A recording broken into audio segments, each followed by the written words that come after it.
केंद्र सरकारने खरीप हंगामासाठी एमपीएससीत 5.35% वाढ केली। यावर आमदार बच्चू कडू यांनी प्रतिक्रिया व्यक्त केली असून सरकारने पिकांच्या खरेदीचं टार्गेट कमी दिलं नाही तर अजूनही प्रत्येक तालुक्यात ज्वारी पडू नये। हे भाव वाढवणं म्हणजे शेतकऱ्यांच्या जखमेवर मलम लावणं नाही तर ती जखम खरवडून टाकणं।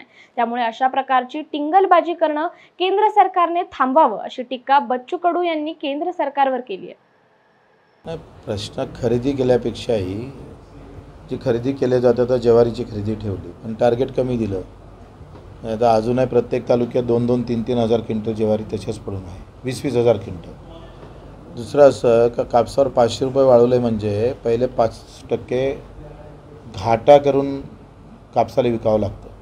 काय होतं आहे का 15% नफा धरून राज्य सरकारनं 8-8.5 रुपये पर क्विंटलची शिफारस केली आणि केंद्र सरकारनं 15% नफा धरून भाव जाहीर केला 7,000।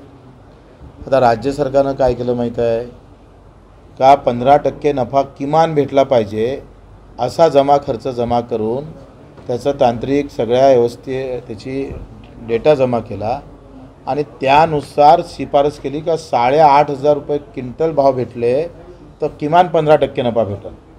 पण केंद्र सरकारनं 7,000 रुपये भाव जाहीर केल्यामुळं 5% घाट्यानं कापूस विकावा लागला। नफा तर 16च, 500 म्हणजे जखमीवरचं जखमीवर मलम लावणे नाही, ते जखम अधिक खरडवून टाकणं आहे। म्हणजे अशा प्रकारची टिंगलबाजी केंद्र सरकारनं करणं थांबवावं।